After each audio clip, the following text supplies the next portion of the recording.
All right, let's play our game. Name of the game is Keep or Kill. Keep or kill? Keep or kill. Well, it could have been keep or cut, but like some people would probably come back at us and be like, "Well, you're not going to cut this person. You'll trade them, or you just won't. So we'll re-sign just them, kill or them." blah blah blah." So in terms of kill, I just mean like kill the relationship. The original name was Stay or Go. Stay or go. Well, I'm calling it keep or kill That's because it's fine. more aggressive. Let's go. We're gonna hop around. I have the Pelicans roster pulled up. We're gonna go one by one, and we're gonna stay or go. I mean, we're not going all the way down to like Darius Sebron. Oh, we're going all the way. No, we don't. Have Okay. To do that. Keep. All right, let's start. I'm gonna start with. Well, this is an obvious one. I'm gonna start with Jose Alvarado. Keep. All right, and we don't have to go deep into it. We could just one word move on. I'm also saying Yeah. keep. So are we saying like what we think they'll do, or what would we do? I think. Or if there's, I guess for the bigger names, there's kind of both. We can kind of deep dive. Yeah, into it a that's little fine. bit. That's fine. Najee Marshall. Is he a free agent or? He's got what's the red the team option. He's got a team option.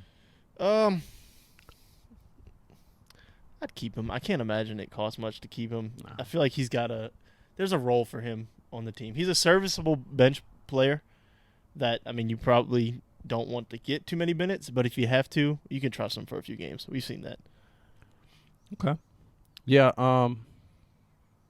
Listen, there's going to be guys at the end of the roster that aren't here anymore. Yeah. But at the same time, if he were to go, Yeah. like, you understand it. Because you can upgrade. You Yeah. definitely can upgrade that. Herb Jones. Oh, yeah, you're keeping. Okay. Here's one my wife's going to hate. Willie Hernan Gomez. Old Billy. I think you let him go. He kind of wanted out. I think he's gone. Yeah, I think he's gone too. Trey Murphy. He's obviously staying, and I wouldn't trade him for anybody. Like, there's no way. He's on like a rocket ship right now. I agree. That's one of the few like bright spots going into next year. Like right now is what his game is going to be. Absolutely. It's very exciting. Yeah, I think you even saw it down the stretch there. Like he's basically he should have been your number 2. Yeah. Especially with CJ being so hobbled. Yeah. Like Trey, they should have been drawing up plays for BI and Trey, not BI and CJ, and it felt like they were. Yeah. Anyways, Kyra. I like Kyra. I want him to stay, but again, I think you can upgrade. You got to dive into Dyson. I think Yeah. Dyson's potential is a little higher than Kyra's. I liked what I saw from Dyson at the beginning of the year, and if he can get back to that as like a baseline, then I'd rather just roll with Dyson because I don't think you can go with both Heaven Jose. Yeah. Not enough minutes to go around there. No, I agree. I do like Kyra. I wonder where the minutes come from. I think it's easier to swing a trade, but I don't know what his trade value is. Yeah, that's what I mean. Like when I say cut or move on, whatever, that in some capacity, how they go, I don't know. Garrett Temple. You listen. I like the idea of him being like the Udonis Haslem role. If you can convince him to move to like a coaching role, why not? You know what I mean? Or like he does it. There's always a spot. Listen, Miami's been keeping Udonis Haslem on the bench for Forever. like 10 years now. I don't hate that. You don't want to ever have to play him, but there is a role for a veteran like that. Now sometimes you can convince those guys to just go be a coach, which I'm sure he would do. He's from here. Like he'd probably rather his family's still here. He'd rather stay here, I'm sure. I'd find a way to keep him around. Whether it's as a player, I don't know, but I'd find a way to keep him around. I don't hate it, but I go back to the thought that, how much are they going to overhaul this roster? Like some of these guys are going to go. Right. But if they do, if they bring in some new young guys, it's nice to have him there. Right. Well, you got to think because EJ is definitely going to have an opportunity. Well, keep going because which I skipped over him and Darian Sebron, but EJ, I think go to Jax. Yeah. Well, we'll skip Dyson Daniels because I assume obviously you keep Jackson Hayes. I think Jax goes. I think you trade him. I think you should have traded him at the deadline. Agreed. If you could have found a way to play him, if you could have found a way to package him and Devontae, would have been nice. I think he goes, and I think they kind of listen. They're obviously not the same player, but I think his minutes kind of go to EJ, and they try to put EJ in the forward role as like a small 4 maybe to try to fill that role. I think you've given Jax enough opportunity. If he goes be great somewhere else, then you know what's funny? I don't think you have given him enough opportunity. Like it's time. It's time. Yeah. But he didn't get the amount of play he should have to see. But at the time he did, like, yeah, there'd be a few games a year. There's always that stretch, right, where he had a couple games. But it was never like 10, 15 games in a row where you're like, all right, we can really roll with this. Like, he never was consistent enough to be like, if we were a bad team, like just a bad team, you'd know if he was what you had in him. Yeah. I think there's definitely trade value there. I don't know how much. Yeah. There's something there. Larry Nance. You got to keep Larry. Oh. I like Larry. I think just culture-wise, yeah, he's a good vet. He deals with some injuries, which is tough. But I mean, it's only tough because everyone deals with injuries. Yeah. So like Larry being another one. He's like we talked about it earlier in the year. He's got to be one of the best like backup bigs in the league because there's not a lot of. There's not a lot of good centers to begin with, right? Like, so to have a big that good coming off the bench, that if you have to start him because of an injury to your main guy, like you feel good. Here's an interesting one, Josh Richardson.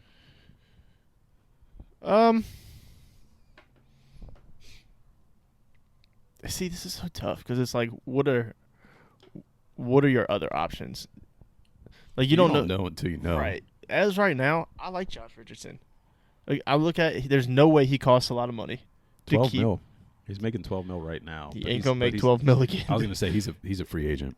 So, like, maybe you try to bring him back, but then again, he's just like a defensive specialist, kind of, right? There's plenty of Josh Richardsons in the league. Yeah. So you probably let him walk, and maybe you get somebody else in here. People might kill me for this, man, but let him walk. I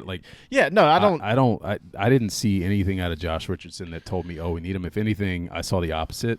He makes boneheaded plays. Yeah, he gets dumb technicals. He's a good defensive player. He's a good defensive player, but he's also his talent is not good enough for him to make the dumb plays that he makes. Do you think he was an upgrade from Devontae?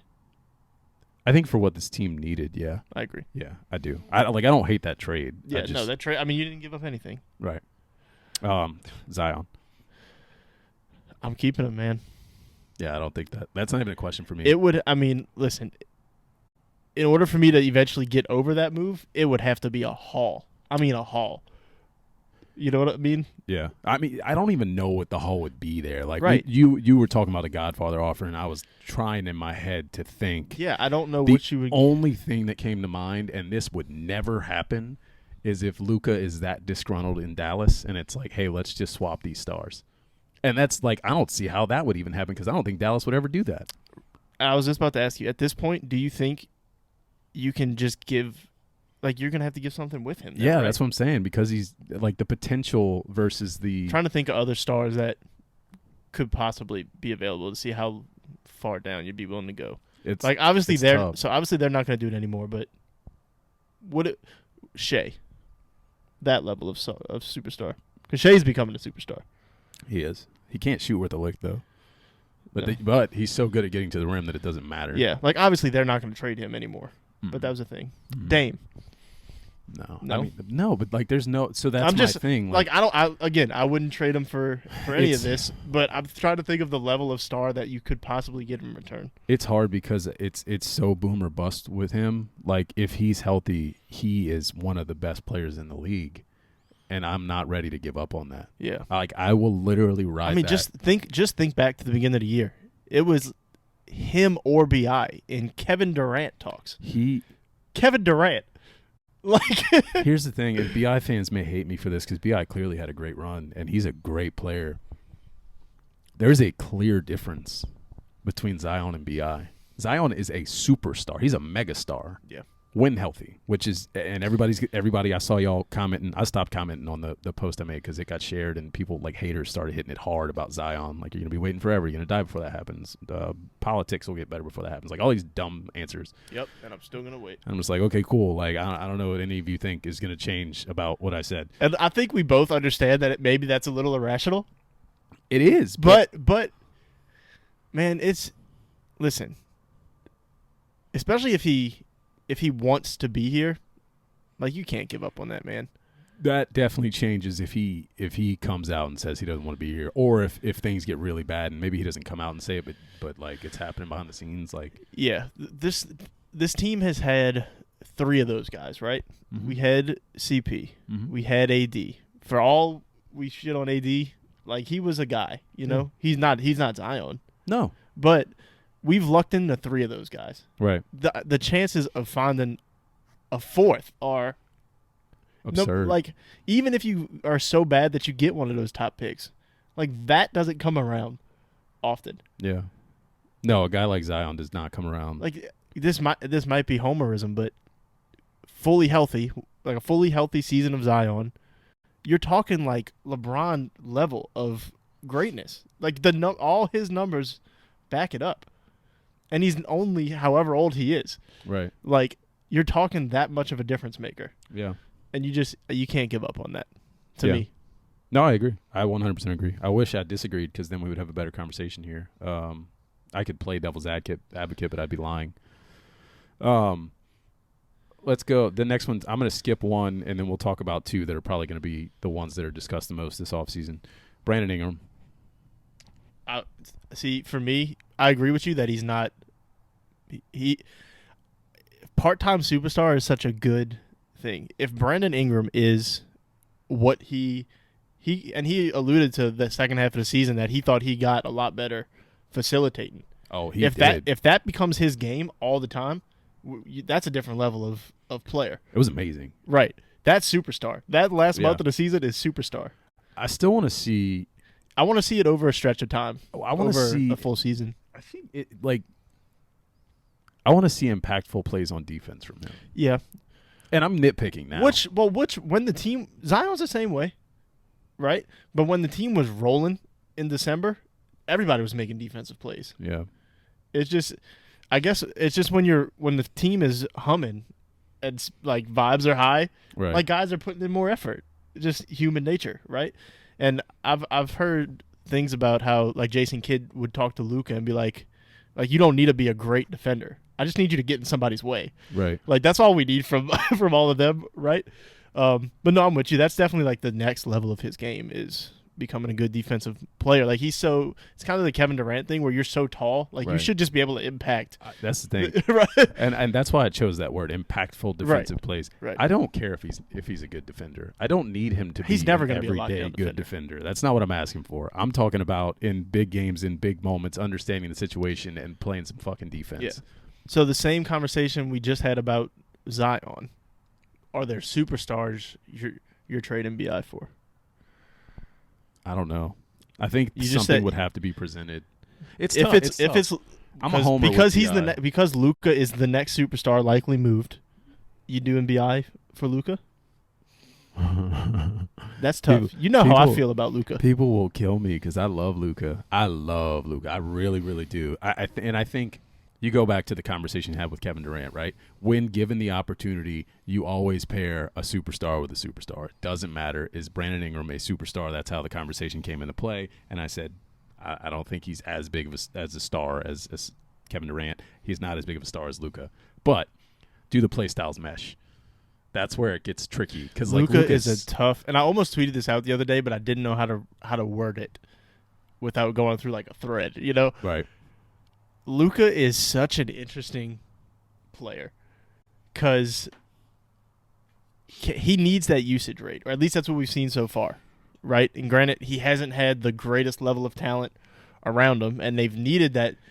He also, if we can call something out, he also is never in shape. No, and but at times it doesn't matter. Looking at me on like camera right like now, that dude will drop 60. Yeah. After looking like he just came from a Golden Corral. Oh, for sure. For sure. I'm not saying that he's not. Listen, like, he can't play not in shape. But can he – my thought is, can he – say you can keep B.I. and Zion and get Luka. That what? I don't know that it's out of the realm of possibility. If you throw a shit ton of picks – it depends on what the Mavs value more, right? Like you got young talent. You're moving Trey at that point. You're moving Trey for sure. Your spacing is not great. I don't know. You got three. But again, the fit. But my question is, like, my point is, if you have those three, like say you can keep those three, right? Right.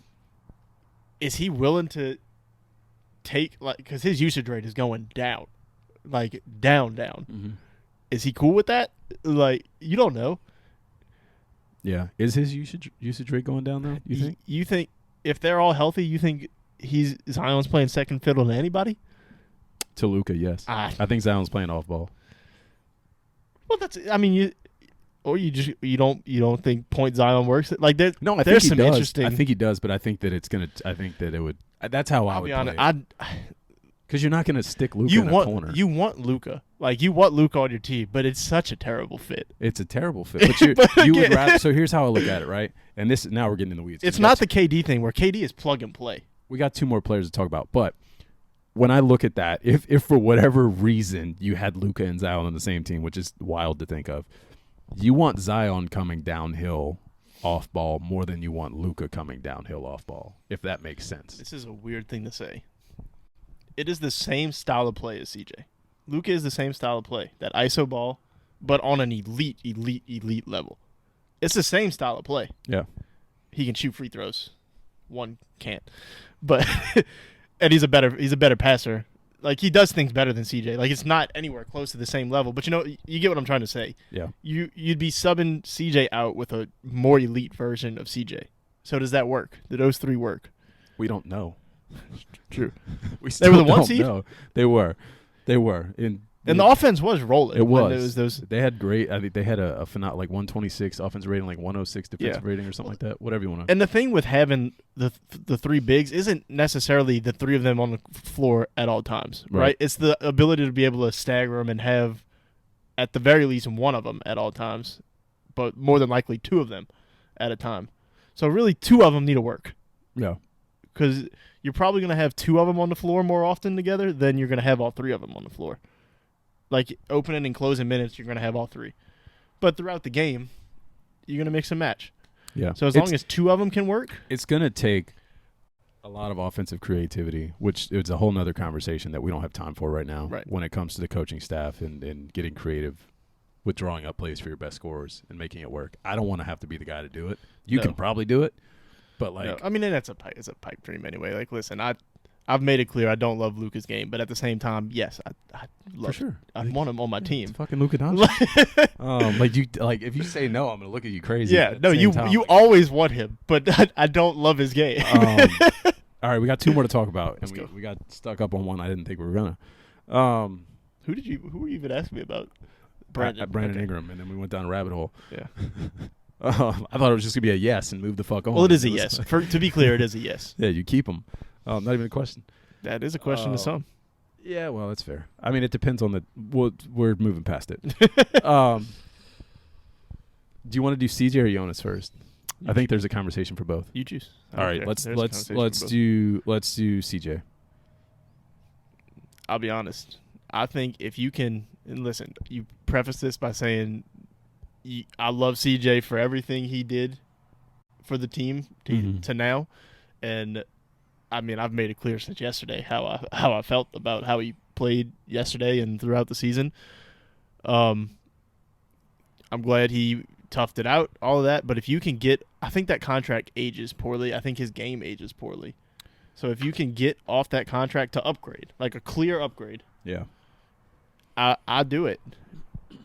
Like, if you can, and again, I don't know who you can get.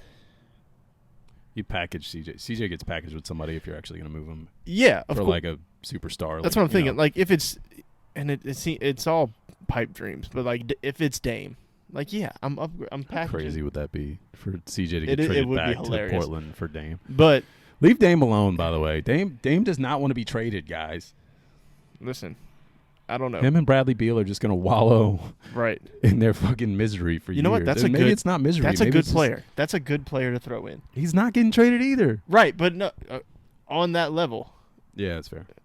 It's a good player to, like, if you're upgrading from CJ to Bradley Beal. Okay. I guess. Yeah. What about? Here's one, because I don't love this guy. Bam. Well, that goes easily into the next one. So my answer for CJ, which you haven't really given your answer for a lot of these. You kind of just. I know. I've just been letting you talk. Yeah, you let me get into the trouble, which I don't care. Like my feelings are not hidden ever. My feelings about CJ. I could go on a rant about CJ, but I'm not going to do it. I think the thing is, in my head, I was like, we could just do a quick yes or no, but then like a lot of these are going to take conversations, so it's just like whatever. Like let's just talk about. Well, I feel like I've exhausted my thoughts on CJ, which listen. All right, I'll get my thoughts on CJ. These are you should have a conversation about these two. Yeah, you should definitely have a conversation we'll be all right. about CJ. I think that what he brings as a vet, I really do like. I really do like his leadership ability. I like that he calls out Zion and BI or whoever. Yeah. You know, I like that he does that. I don't like. I know. I just want to I want it to be clear that none of what I knock is him as a. I know what you knock as a player. As a person. I'm about to knock the same thing. Go ahead. Go. Let me say it. Go. What I hate about CJ is that the ball sticks. He looks for his shot before anybody else's, and his shot selection in big moments is fucking abysmal, it seems like. And maybe it's just me with like the way I've like this year in my mind. I don't know, but like it's frustrating. It's very frustrating to see a guy who's lauded around the league as a phenomenal scorer, which he is. He's a great one-on-one scorer. I've seen him cook dudes and like he's a great player. That's not a debate. He is a great player. It's just so tough, and I don't know if it's like the plays that are drawn up and we're just fucking like freestyling eventually. But like even last night, I forget there was one possession where it was like early in the shot clock. BI had been rolling. We get a steal, and CJ does his dribble pull up and doesn't even come close. And it's just like the flow of the game. The that was floater not called got for. me. The floater, I didn't hate. I know you hated that. There was 3 seconds left or something like that on the shot clock. There was when 4 it went seconds. Up. 4 seconds. That's an eternity to get the ball to Trey 2 feet away and put up a shot. I didn't think. I know that you were saying Trey. I didn't think that guy was that far off a Trey to where because Trey hesitates. Trey would have caught that, and his trigger in that area is not as quick as you would think. I'll do that. I've watched that a million times. Shea is between Trey and the baseline. Yeah. And the second CJ starts to turn the corner, Shea drops down. He did. Trey is the most wide open I've ever seen Trey. I didn't think it was as egregious as you're saying. It's egregious. But the cut that Jackson missed, which I don't blame Jackson because, I mean, you should. He's in the game. Like, he's got to make the play. But, like, Jonas makes that play 10 out of 10 10 out of 10 times, which leads us to the next person on the list, Jonas Valanciunas. A lot of people are going to say get rid of him. I want your thoughts. I think the game yesterday is all you need to see to say no, to not get rid of him. If they play through him like they should, it goes back to our conversation of, like, do you trade somebody because the coaches don't know how to use them? Right. You know? I don't want to get rid of Jonas because we know what he can do. That dude, like, legitimately could be an all-star. If they just played through him like they should, he dominated. Right.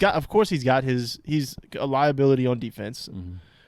You know, is it always on him, or is it just the positions he gets put in sometimes? You know, I don't know. Well, he's slow. Yeah, he's slow. Yeah, he's big. He's lumbering. He looks like he's hurt all the time. To be honest, I think he's really banged up this year. I think that's something that's being overlooked. He's not going to say it. The team's not going to say it. I'm pretty sure. But you're saying that, like, on a team where your 2 superstars are a liability health wise, like, to have somebody like that you know, granted it's a weird position to have somebody like that at, like a center position. You know, I love Jonas, man. I like that he's the only player on our team that will bang for a rebound. The only one. Like, yeah. I feel like we have the only rebounder we have is Jonas. Yeah. And I agree. If you get rid of that, now if you're upgrading, so we just said Bam. If you can get Bam, I don't like Bam. I don't think Bam's all that great of a player. I think he's a little overrated. Yeah. But if he fits the style, like if you can upgrade him for somebody on the same level of talent that fits more what Willie wants to do, then I guess you do it. But I don't know. I've been in the boat that this team, if you kept this same roster together, and of course health permitting, this roster is good enough to win whatever you want to win. But do you think that the front office is ballsy enough to roll that same roster out next season? Would it shock you? Would it shock It you if would they shock came out me. and said, It would shock me. if we can just stay to be It would honest, shock they me. might not have a lot of options. As far as the stars go, Well, as far as the stars go, no. like, But it would shock me. it's not as easy, I think, to get off of some of these guys that people want to get off of. Like, you can get off of JV. Somebody would trade for JV. So that's if I give my answer for JV real quick. I was just going to give a short keep. I wasn't even going to expand. Yeah. But I will expand a little bit. You keep at least through the trade deadline or to the trade deadline. You see where you are, and if things aren't working, you move him. He's tradable. I guess what I'm trying to yeah, he is tradable. There's a lot. I mean, I want him though. I keep him even if he's off the I would bench. say this. Outside, like, list your guys that are untouchable. Well, Completely untouchable. you go Z. Well, it depends. Like untouchable, unless it's like a Godfather offer, or just just definitely not moving. No matter what. Like, all right, there's a superstar that is available. It's known he's available. You got to put out your best offer. It's situational. It's who situational. Are you not willing to trade? But I say, if gun to my head, I say obviously Zion, Bi, and Trey. Like those are the three. Everybody else, I am willing to move. Now there's a conversation about each one, and it depends. And even Bi, like there's a conversation, and even Trey, like you know what I mean. Like I think Zion, whatever. Zion is the only one that I'm absolutely not. Nobody, it doesn't matter. And that's probably the craziest thing in the world to a lot of people out there, but that's just how my brain works. Yeah, I mean, I think the only one that you're really leaving out is Herb, which I'm willing to move to for the right guy. I love Herb, but he's 25. He's going to be 26. No, no, I didn't. I'm saying that as like of the big names on the team right that have value. Right. He's the one, and I'll be honest, I don't know that he would have that much value in a trade. I love Herb. I don't want Herb going anywhere. No, I'll be very clear about that. Let's be honest. Like you don't want most of this team going anywhere. Right. Like we love this team. Right. It's just something's got to fucking give, man. But my overall question would be, at what point do you look at a team and say, this roster is talented, top to bottom? Is it coaching? Like how quick can you start blaming coaching? Because Willie, I love Willie, but he's got his flaws. Like there's, it's very interesting. He definitely has his flaws. Coming out in the playing game, I was a little frustrated with Willie through the close of the season. I was just like, man, I don't know what's happening offensively. I don't like the way our team is playing. We seem very lackadaisical in every area. We were on a win streak, but it was only against bad teams.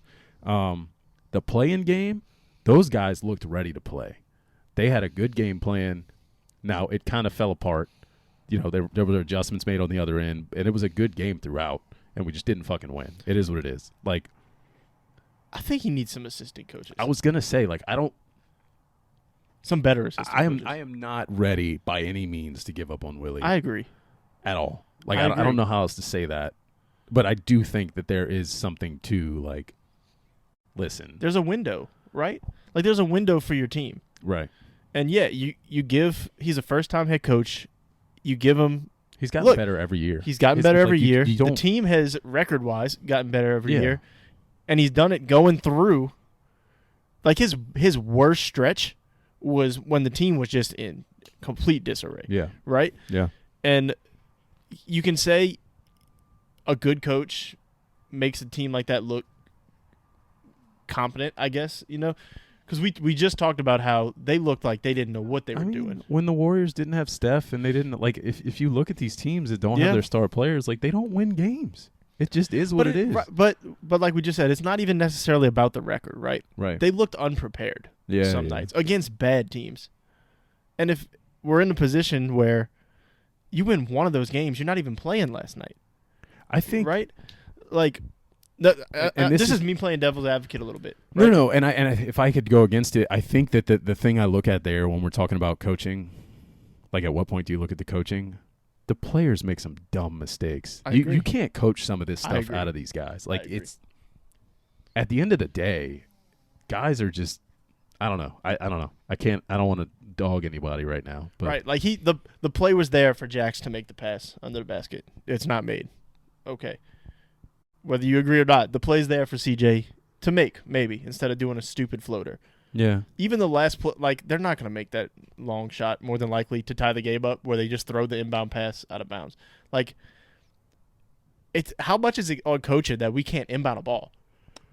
I agree. Unless you want to point Like, to are the whatever inbound play plays call not is. good? Yeah, I don't know.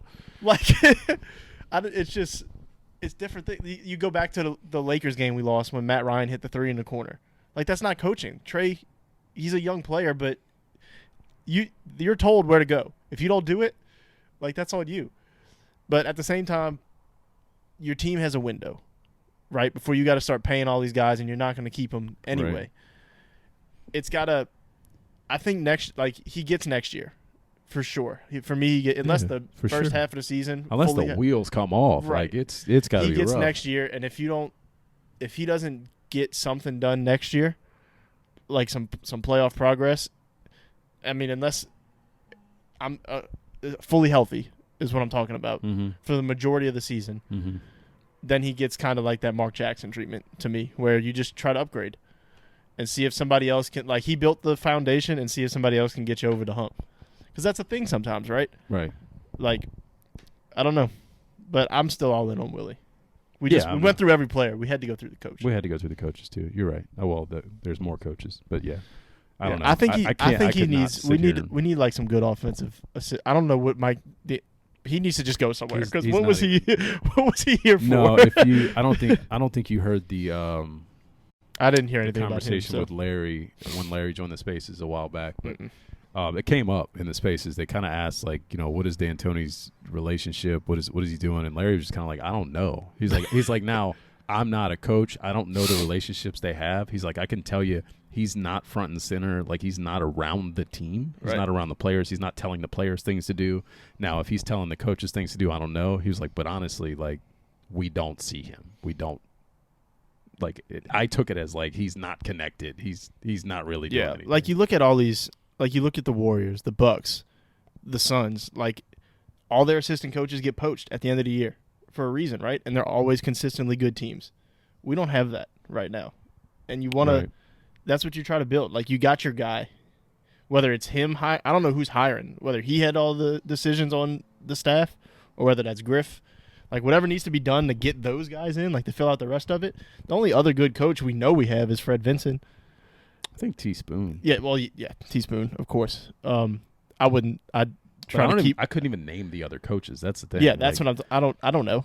And that's my fault. Corey Brewer is something. Yeah. I don't. That's true.